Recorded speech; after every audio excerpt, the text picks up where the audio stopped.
Let's get right into it. Number 10. The human cannonball distance record. Imagine being shot out of a cannon at 60 miles per hour, soaring through the air like a human bullet. That's what human cannonballs did for entertainment. The world record attempt was simple. Get launched the farthest distance and live to tell about it. But the living to tell about it part wasn't guaranteed. Landing safely required hitting a net that was often no bigger than a tennis court. Miss that net by even a few feet, and you hit the ground. The ground isn't as forgiving as the net. The math behind these stunts was incredibly precise. The slightest change in launch angle, wind speed, or even the performer's body position could mean the difference between landing safely or becoming a human crater. One of the most famous human cannonballs was Elvin Bale, known as the Human Space Shuttle. In 1974, he set a record by being shot 185 feet through the air. But records like this came at a terrifying cost. It's estimated that over 30 human cannonballs have died during performances. One of the most tragic cases was Mary Connors, who in 1927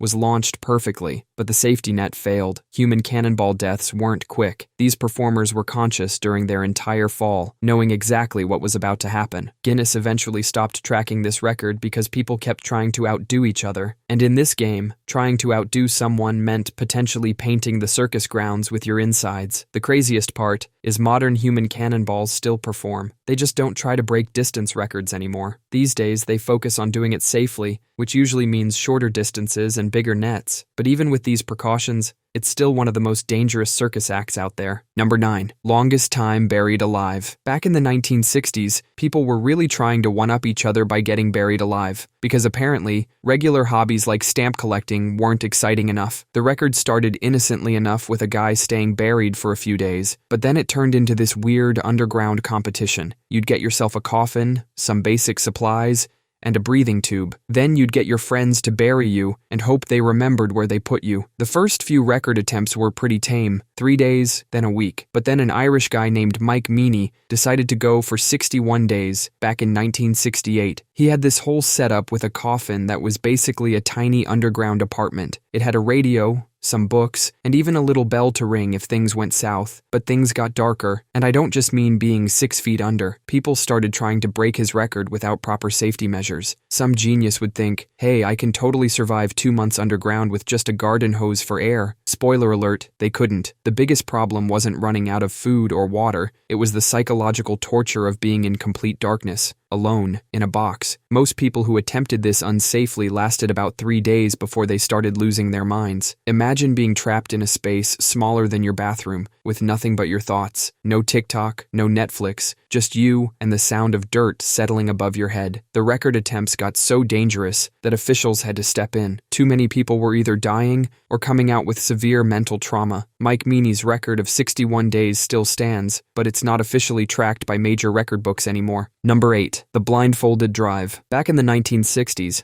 someone thought it would be a brilliant idea to drive a car while blindfolded. It started as a carnival stunt, with professional drivers doing short runs on closed tracks. But someone always had to take it too far. People started trying to set records for the longest blindfolded drive on public roads. The official record was set in 1937 by a guy named Ben Carlin, who drove 17 miles blindfolded through downtown Philadelphia. He had a passenger giving him directions, but imagine the chaos of trying to navigate city traffic based on someone else's voice alone. Guinness tracked this record for a while, until they realized they were essentially encouraging people to play Russian roulette with cars. In 1971, 3 separate attempts in 1 month ended in crashes. In one of those incidents, a person died. That was enough for Guinness to stop tracking the record for good. You'd think that would be the end of it, but people are still trying this today. Just search for the Bird Box Challenge from a few years ago, and you'll find videos of people trying to drive blindfolded, often with disastrous results. It seems some dangerous ideas just never die,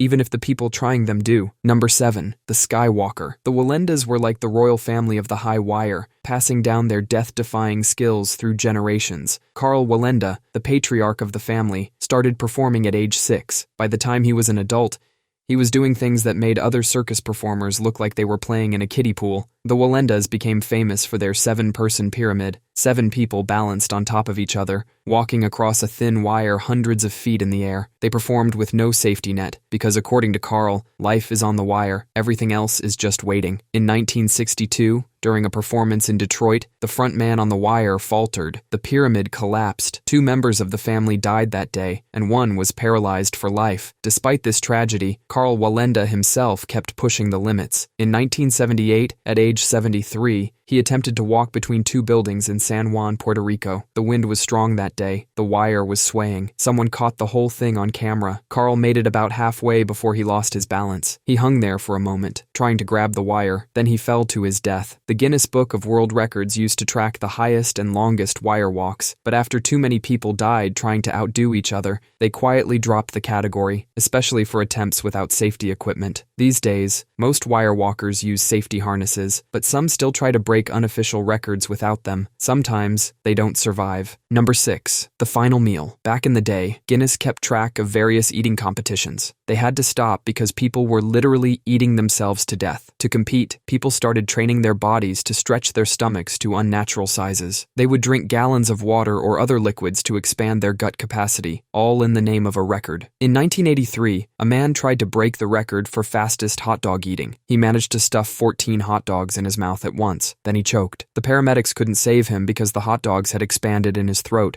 cutting off his airway completely. In 1989, a college student in California tried to break the most peanut butter sandwiches in 5 minutes record. The peanut butter formed a thick, sticky mass in his throat, and he suffocated. By the time they got him to the hospital, it was too late. Then there was the ghost pepper challenge. People were trying to eat the most ghost peppers in one sitting. One contestant's stomach actually burned through. The capsaicin from the peppers had literally eaten a hole in his digestive system. He survived, but only after 6 major surgeries. After a string of incidents like these, Guinness decided to stop tracking all speed and quantity-based eating records in the early 2000s, deeming them too dangerous to encourage. Number 5. The shallow grave dive. Imagine jumping from a 10-story building into a kiddie pool. Sounds crazy, right? That's basically what the shallow grave dive was. Back in the 1980s, people competed to dive from the highest possible height into the shallowest possible water. The record started at 12 feet into 4 feet of water, which was already pushing it. Then, a diver named Randy Johnson decided to dive from 28 feet into just 3.5 feet of water. At these heights, water stops behaving like water. If you hit it at the wrong angle, even by half a degree, it's like smacking into concrete. Your body is traveling so fast that the water can't move out of the way quick enough. The surface tension turns that refreshing pool into a solid wall. Even if you survive the initial impact, you've still got to deal with the pool floor saying hello to your face at highway speeds. People came out of these attempts with broken necks, crushed vertebrae, and that's if they came out at all. One person tried to beat Johnson's record by diving from 30 feet into just 3 feet of water. They found him stuck head first in the bottom of the pool. Guinness decided to stop tracking this category in 1985. They were like, maybe we shouldn't be encouraging people to literally dive to their deaths. The crazy part is some people still try it in underground competitions.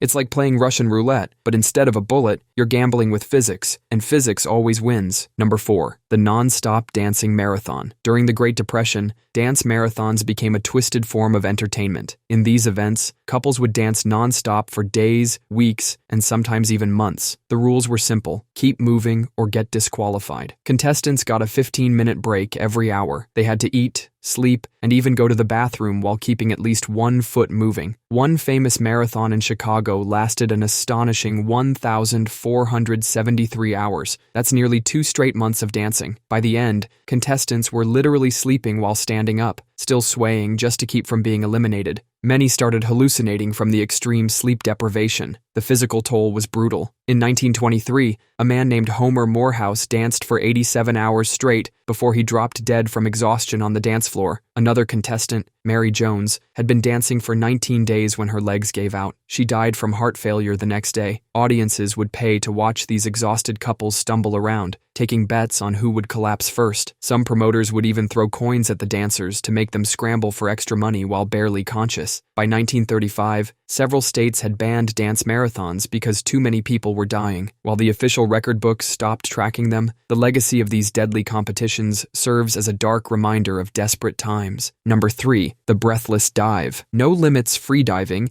is a record category that officials had to stop tracking because people kept dying trying to break it. The concept was simple. Dive as deep as you can on a single breath. No scuba gear, no oxygen tanks, just you and your lungs against the crushing pressure of the deep ocean. When you dive hundreds of feet down, the pressure feels like an elephant sitting on your chest. At 300 feet, your lungs shrink to the size of oranges. Your heart rate slows to just a few beats per minute to conserve oxygen. Then, nitrogen narcosis kicks in. It's often called the rapture of the deep. It's like being drunk, but hundreds of feet underwater. Your judgment gets cloudy, you start feeling euphoric, and you can make fatal decisions. Some divers have described feeling invincible right before they blacked out. One diver who survived a deep dive described seeing pink dolphins swimming with him at 500 feet. There were no dolphins, just his oxygen-deprived brain playing tricks on him. Divers would either black out from lack of oxygen on their way up or succumb to the rapture and never even try to surface. The record stood at an incredible 831 feet when official sanctioning bodies began to distance themselves from sponsoring and verifying these attempts. It became clear that the pursuit of this record was less a test of skill and more a flirtation with death. Number 2, the Sauna Showdown. Imagine being so competitive that you'd literally cook yourself to death just to win a trophy. That's the story of the World Sauna Championships in Finland. This was a real thing. People would sit in a sauna heated to 110 degrees Celsius or 230 degrees Fahrenheit, trying to outlast each other. That's hot enough to cook a medium-rare steak. The rule was simple. Last person to leave the sauna under their own power wins. Apparently, passing out from heat stroke wasn't enough of a red flag for the organizers. This sport had been going on since 1999, and the Finns took it very seriously, even holding qualifying rounds. But everything came to a boiling end in 2010. During the finals, Russian finalist Vladimir Ladijensky was competing against the reigning Finnish champion Timo Kaukonen. 6 minutes into the match, both men were being cooked alive. When the judges finally pulled them out, both had collapsed. Ladijensky was dead. Kaukonen barely survived with severe burns and acute kidney failure. He spent 6 weeks in a medically induced coma, likely questioning every life choice that led him to that moment. Before they banned it, the record for staying in the sauna was 16 minutes and 15 seconds. Finland immediately and permanently banned the competition after the 2010 incident. Turns out, turning yourself into human soup isn't the best way to prove your toughness. Number 1, the Watery Grave. In 2007, a radio station in Sacramento, California, held a contest called Hold Your Wee for a Wee. The rules were terrifyingly simple. Drink as much water as you could without going to the bathroom. The prize was a Nintendo Wii video game console. A 28-year-old mother of 3 named Jennifer Strange decided to give it a shot for her kids. She ended up drinking nearly 2 gallons of water in just 3 hours. The contestants were given 8-ounce bottles of water every 15 minutes. Some contestants were seen throwing up between rounds, but the competition kept going. Jennifer made it to second place but went home with a horrible headache, telling co-workers, "My head hurts so bad." She was found dead in her home later that day. When you drink too much water too quickly, your body can't get rid of it fast enough. Your blood becomes diluted, and your cells start to swell up with excess fluid. Most cells in your body have room to expand, but your brain cells don't. They're trapped inside your skull. As the brain swells, it starts pushing against the inside of the skull, eventually compressing the brainstem, which controls vital functions like breathing and your heartbeat. This condition is called water intoxication, or hyponatremia. It's basically drowning from the inside out. After this incident gained international attention, Guinness World Records immediately stopped tracking any water consumption records and strengthened its policies against tracking any records related to the rapid consumption of food or drink. The radio station was hit with a massive lawsuit and had to pay Jennifer's family $16.5 million. The DJs who ran the contest were fired. In a chilling detail, it was revealed they had actually Googled water intoxication during the live contest, found articles warning about its dangers, and decided to laugh it off and keep going anyway. That's all for today. I'll be making similar videos in the future. Subscribe to see them.